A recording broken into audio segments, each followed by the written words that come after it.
આનંદ હરુભાઈ હા દાદા એક દાડો જો આ દેહારો તેજી કીધું કે ખાલી તમે મન રોપી દો ને જો દુનિયા જગત થી દોડી દોડી માણા ના લાવું મન ધર્મ ના કહેતા સાચું દાદા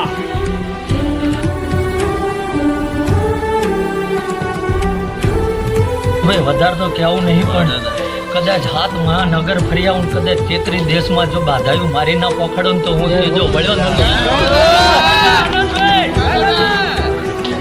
કદાચ અમેરિકા જેવાય જો પકવાન થાય ને કદાચ લાલભાઈ વિમાન ને તો વાર લાગી જાય પણ જો અહીંયા પહોંચે એ મારે હું ના પહોંચી જો હું વિક્રમસિંહ નો દીકરો હવનું હારું હિતુભાઈ અને એક દાડો હજુ કઈ જો હો ભાઈ આ વસ્તી અહીં જાઉં ઊભી રાખતો આવો પ્રશ્ન લાવી જા ભાઈ મજા ભાઈ